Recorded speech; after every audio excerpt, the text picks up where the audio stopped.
يا ربي قلني قيتي نورتي أرجومتني ما تنتيتي لكوين في النوغدي تنتيتي أما إن الحمد لله ألف مرة فصل وسلم على baga nagaan dhuftanii hundi keessaniyyuu baga mana keessanitti nagaadhaan dhuftan isinin jechuun barbaada. Hundaa ol namoota guyyoota darbe walitti bu'iinsa ture keessatti lubbuun isaanii darbeef gadda nutti dhagahame ibsuun barbaada. Waan hin taaneef lubbuun namaa darbee waan dubbatamee sirrachuu danda'u dhaaf darbee kanaaf gadda guddaatu nutti dhagahama. Wanta akkasii dabalamuun irra hin jiraatu. Kana alatti naannoon keenya naannoo amantootaati. Naannoo uummata musliimaa, uummanni ortodoksii, uummanni amantoota wangeelaa waaqeffataan naannoo keessatti argamudha. Kanaaf naannoon keenya naannoo waaqeffataati, naannoo musliimaati, naannoo ortodoksiiti, naannoo amantoota wangeelaati. Kanadha Oromiyaan. Oromiyaan kanaa ala yaadamu hin jiru. Ololli tokko tokko kan bitaaf mirga dhagahamu jira. Warri walqixxummaa amantaa hin galleef gocha tokko iyyuu raawwatanii hin beekne kana yeroo baay'ee naasaan nageenya isa kanaaf mootummaan naannoo keenyaa iddoon qabu. Amantoonni hundumtuu bilisummaadhaan walqixxummaadhaan naannoo keessatti gammachuudhaan jiraatan isa keessattis immoo gahee isaanii keessatti bahaa jiran karaa fuulduratti cimsanii ba'an ta'uunsaa ifatti hubatamuu danda'u tura jiraata. Kana qofa osoo hin taane naannoon keenya iddoon charchiin amantaa wangeelotaa 10,000 keessatti argamu, masjiidonni 10,000 keessatti argamu, amantaan ortodoksii 10,000 keessatti argamu, amantaan waaqeffannaas 10,000 keessatti argamudha. Amantootaaf immoo iddoo barbaachisu waan barbaachisu hunda mootummaa gochaa jiru karaa fuulduraattis gochuudhaaf deemudha. Kana kan godhuuf maaliif mootummaan amantootaaf iddoo amantaa isaaniitti gaggeeffatan dhiyeessuun iddoo yoo lubbuu kanaan addunyaa kanarraa darban iddootti qubatan mijeessuun dirqama mootummaati. Waan kennaadhaan godhu miti dirqama isaati. Isa kana naannoon keenya gochaa jira. Karaa fuulduraattis kana cimsee kan itti fufu ta'a. Iddoo adda addaatti hojiin adda addaa yeroo hojjetamu, misoomni adda addaa yeroo hojjetamu rakkoon adda addaa uumamuu danda'a. Rakkoon adda addaa yeroo uumamu tasgabbaa'anii gatta'anii mari'atanii sirreessuu barbaachisa jechaadha. Mootummaan naannoo keenyaa itti fayyadama lafaa guutuutti qorachiisee xumuree jira. Qorachiisee xumuruu qofa osoo hin taane caffee mootummaa naannoo Oromiyaatiin mirkaneessee hojiitti kee jira. Oromiyaa guutuun iddoo kamitti magaalaa, iddoo kamitti qonna, iddoo kamitti mana amantaa, iddoo kamitti kun hundi qoratameera jechaadha 100%. Kanaaf kana giddu galeessa godhanii waggoottan 20 dhufu keessatti magaalota Oromiyaa keessa jiru parsantaa 22 irraa parsantaa 48 irraan geenyaa jenneetu jechaa jira. Kana jechuun laayivlihuudiin magaalaa keessa jiru daldalli, tajaajilli adda addaa, industiriin akka bal'atu, qonni magaalaa akka bal'atu gochuudhaan magaalota bal'isuudhaaf hojjechaa jira jechaadha. Kana yeroo hojjechuudhaaf kaanu kanaan dura pilaanidhaan magaalonni hoogganamaan turre. Tokkoffaa rakkoon tokko kaasaan. Lammaffaan immoo fedhii siyaasa adda addaatu jira. Weerara lafaa adda addaatu gaggeeffama Oromiyaa keessatti. Isa kanaaf immoo haala mijataatu nu keessa ture. Maaliif caasaan keenya rakkoo qaba sadarkaadhaan. Rakkoo qaba. Rakkoo caasaan keenya qabaachaa uumaa tureen weerara adda addaa asii naannoo Finfinnee qofa osoo hin taane Oromiyaa guutuutti jechaadha. Seera ala iddoo sochiin adda addaatti godhamu bal'inaan jira. Kana karaatti galchuudhaaf mootummaan naannoo keenya xiyyeeffannoo kennee hojjechaa jira. Uummanni keenyas sadarkaa guddaatti nu gargaara. Haala amma gidduu kana uumame keessatti naannoo keenya keessatti rakkoon tokkoyyuu akka hin uumamne gochuu keessattuu majlisni federaalaa abbaan keenya Sheehajiin majlisni keenya kan naannoo Oromiyaa manni amantaa ortodoksii manni amantaa amantoota wangeelaa hundumtuu deeggarsa cimaa godhanii itti gaafatamummaa olaanaa bahanii kana gochuudhaan naannoon keenya tasgabbiidhaan akka itti fufu rakkooleen jiran kun immoo marii fi marabbaadhaan akka hiikamaa deeman hojii hojjetameef carraa kanaan maqaa kootiif maqaa mootummaa naannoo Oromiyaatiin galateeffachuun barbaada jechaadha. Rakkoon amma nu uumame kunis uumamaa jiru kun kanan sila waa'ee magaalomuu faana kaasifaan ol qabate jechaadha. Kan magaalomuu faana ol qabatee jiru yeroo hojjennu seera qabsiisuudhaaf, hojimaata eeguudhaaf hojiin adda addaa hojjetamaa jira. Isa kana giddu galeessa godhanii magaalaa Shaggaris kan hundeessine jechaadha. Magaalaa Shaggar akka magaalota kaanitti oduun ta'an pilaanii addaatiin hooggansa addaatiin xiyyeeffannoo addaatiin mootummaan naannoo keenya waan barbaachisuun dadheessee jijjiiruudhaaf hojii guddaadha kan hojjetaa jiru. Isa kana yeroo goonu weerarri lafaa guddaan gaggeeffame yeroo goottan darban. Weerara lafaa gaggeeffame sana irratti immoo waan pilaanii hin qabne waan dhalli namaa boru keessa jiraachuu hin dandeenyetu ijaaramee jira. Kun karaa qabachuu qaba jechaadha. Kana karaa qabsiisuudhaaf mootummaan naannoo keenya xiyyeeffannoo kennee hojjechaa kan jiru. Xiyyeeffannoo kennee hojjechaa jira. Hojii kana keessatti wal hubannaan odeeffannoo waliif qooduun dogoggoroonni adda addaa qaawwoonni adda addaa turanii jiru. Inni kun lammata deebi'uun irra hin jiraatu jechaadha. Wal hubannaadhaan mariidhaan marabbaadhaan waa hundi hojjetamaa deemuu danda'u ture jiraata.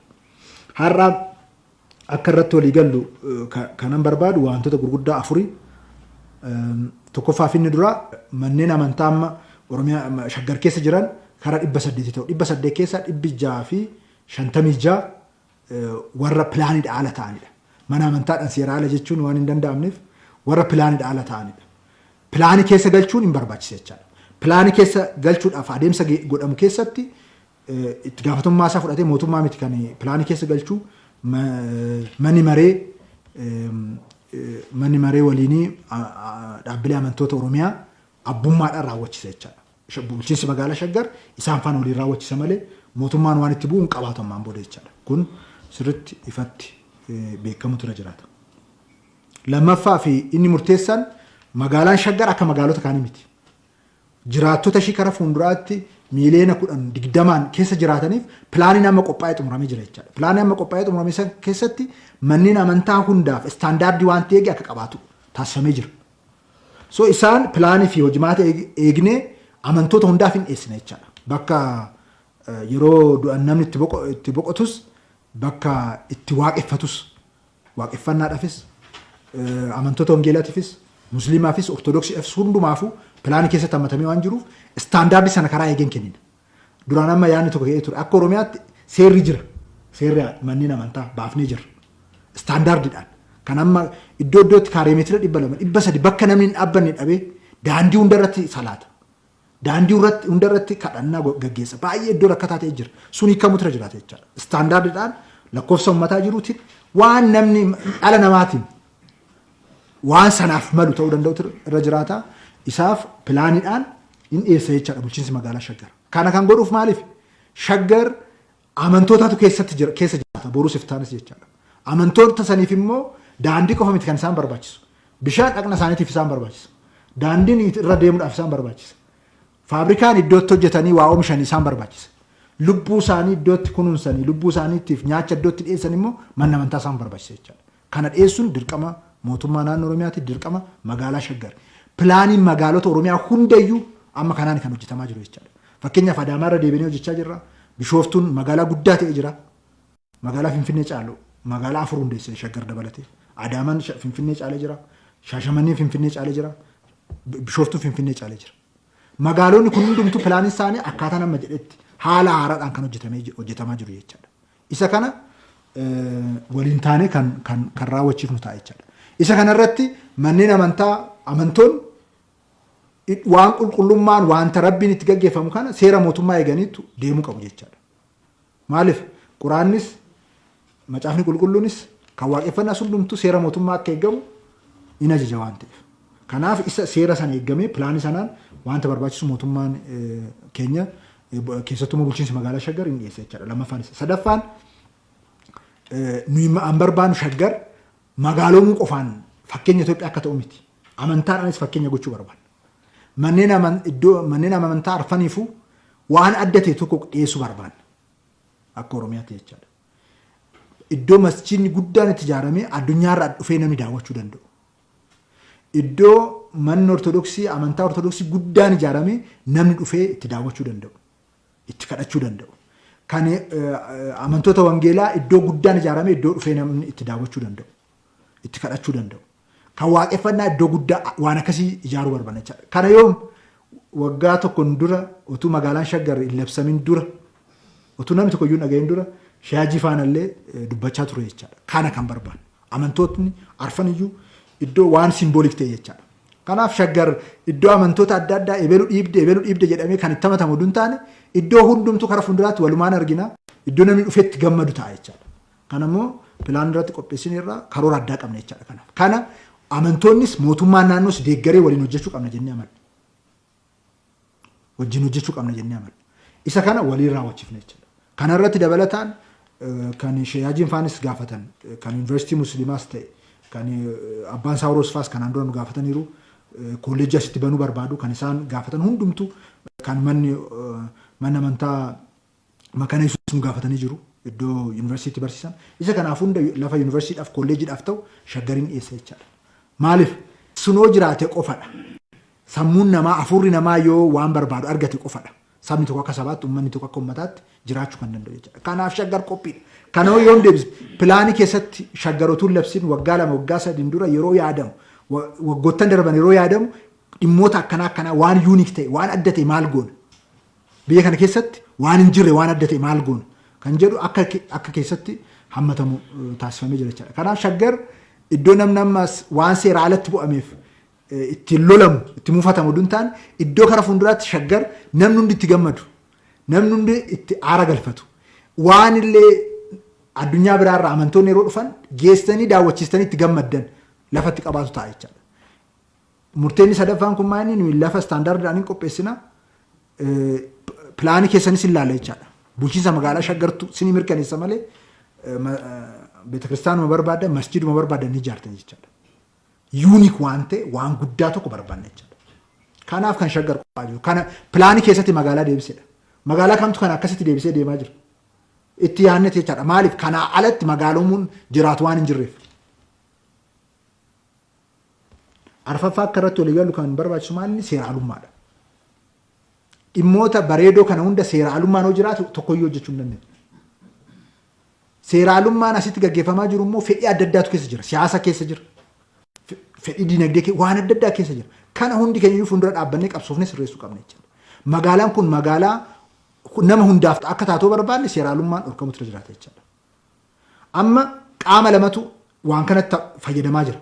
Qaamni tokko caasuma keenya keessa kan jiru amantaa karaan taaniin tuttuqee muufiin akka ka'u godhee ijaarsa seera alaa diigaa jiru kun akka dhaabbatu barbaada. Isaaniif har'a wanti ifatti isaaniif ibsinu hin danda'amu ijaarsa seera alaa diiguun itti fufa jechaadha. Humni tokko kana kan amma shira kan hojjechaa jiru. Humni inni lammaffaan mana amantaatti siqee tanan kanarratti waca kaasiseen dubbii ijaarsa seera alaa kana dhaabsaa jedhee kan mana isaan bifachuudhaaf kana keessa iyyuu jira. Lachuu hin danda'an. Lachuu kan danda'an dhimmi kun seeraa qabatu dhimma seera qabate san keessatti mirga isaanii akka dhala namaa kamiyyuu mirga isaanii kabachiifachuu danda'u jechaadha. Kan hordofsiisne jechaadha akka naannootti.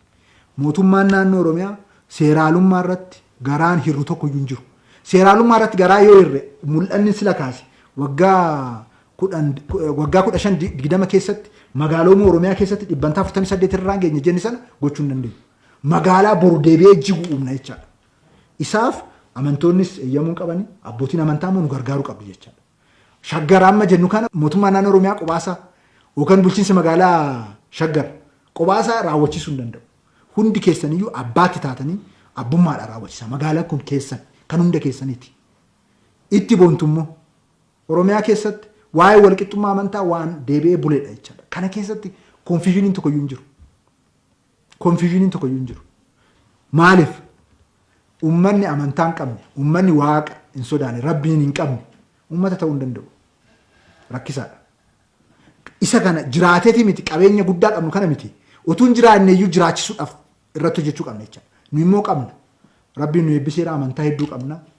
Isa kana qixaan itti fayyadamuun hubachiisuun hin barbaachisu jechaadha. Kana irratti mootummaan naannoo keenyaa isin faana hojjechuu barbaada. Seeraalummaa kana garuu wal gargaarree jechaadha. Maaliif waan hin taanetu ta'e amma manni tokko namni tokko mana 10-15 kan ijaaree jira. Abbaan qabeenya abbaan aangoo gaafa dhaqxee barbaaddu abbaa dhaba manichi. Qabdee hidhuu hin dandeessu. Nama wayii keessa kaa'ee deema. Kana hin eeyyamu gonkumayyuu jechaadha. Tarkaanfii fudhachaa jira kana cimsinee itti fufna jechaadha. Maaliif uummata keenyaaf jecha naannoo keenyaaf jecha isaaf immoo dirqama qabna akka mootummaatti jechaadha. Iddoo asii Finfinnee marsee seeraalummaa sadarkaa kanatti mataaf miila dhabee أكاديمي يويني جمنته باي ركساتا يجعل باي ركساتا إذا كان سيران كابسيفنا كراين كابسيفنا ومن كيني كان رات دمك إنه فانا أبتشو كبيتشال أما أولو اللي جا فمين يمنك دبي كان نوبا نقول أما جروف إشي كان هويسود أفتش عسى كيني كيسايس warri kun jalaatu qames miidiyaa bitanii nama kakaasanii dubbii kana raawwachaa jiru inni kun hubatamee wannee wal gargaarree irratti hojjechuu qabna dhaabbilee amantaa Oromiyaa akka cimu barbaanna kilaastara nagaa fi haqaa keessatti bajanni qabamee waajjirri tolfamee isa goonee dhaabbileen amantaa akka ciman barbaanna dhaabbilee amantaa laafan barbaanna hojii ammoo hojjettaniif deeggarsa nuuf gootaniif gorsa nuuf kennitaniif rakkoon kun immoo akka Oromiyaa keessatti nu uumamneef mani maree kan Islaama Federaalaas kan Oromiyaas hojii guddaa hojjetaniif irra deebi'ee maqaa kootiif maqaa mootummaa naannoo Oromiyaatiin guddaa galatoomaa ulfaadha isiniin jechuudha. Xiyyeeffannoo itti kennee hojjechaa jiru nuuf ammoo karaa itti dinagdee keenya guddifannu nuuf ta'eeraa jedhu jiraattonni aanaa lumee ganda sharaa dibaandibaa. Ashaara magariisaa kana akka dhaabaman jedhamu pirezidaantii keenya maal wal qabatee biqiltuu kana nu kennee asumatti tajaajilaa dhaabudha. Bara sanii yoo jalqabee avukaadoo kana akka ashaara magariisaatti dhaabne. Oo isa laallu amma ashaara magariisaa isiis ta'uu oolu nus immoo nyaata keenya akka bu'aa keenyatti baay'ee nu tajaajilaa jira. Kanaan ta'e ammallee bara baraan akkuma ashaara magariisaatiin akkuma ganna dhufuun dhaabu bara baraatti bal'isnee amma karaa hektaara 2 olii gaannee ni jirra. Ashaara magariisaa kana eega dhaabuu jammarree gara waggaa 5 guunnee mootummaan kun eega dhufee indoom maqaalee itti baasanii magariisa addaa an ta'e magariisni kun obbo Abiyyi jedhamee maqaan illee itti ba'ee ammoo gaafame jira. Isa eega dhaabne haalli qilleessa gaarii arganne bokkeenyi illee nu dabalee kechaa'uu barana bona muduu bona nagarree roobumaa nummaa ataakiltii adda addaa naqabnuuf ataakiltii sanillee yeroo miidhagsee yeroo isaatiin qabiisni abukaadoo keenyattillee adda ta'ee argame jechaadha. Rooba bonaatu hin beeknuyyuu. Roobni bonaa kana baranaa akka haala qilleensaatiin baay'ee namatti tolaa jira. Akkuma roobutti bahee tokkoffaa qilleensi baay'ee jijjiiramee jira. Duraan ganna malee rooba hin beeknu amma biqiltuun kun guddatee waan bona bunu akka roobutti bahe tokkoffaa qilleensa saabaa duumessa saabaa ijoolleen xiyyaara ta'ee maal nyaattorra dabre nyaata soduu kana barsiisnu beela dhufullee akka wannoo jechuu danda'u waan kana oduu dandeenyu karaa gabaatitti illee baafannee minizaarii illee arganneen gabii mincii keenyas bu'aa keenyas baay'ee agarsiisaa jirra. Kanaafuu ashaara magariisaa kanaan qabate kana dhaabuu keenya baay'ee nu tajaajilee jira. Ashaara magariisaa kun akka biyyattiitti wanna barbaadamuuf qilleessi addaa nyaataaf illee ta'ee qilleessallee akka diddiiru Ajirum badasi naaf galche jannata kee gaarii du'a jirum badasi.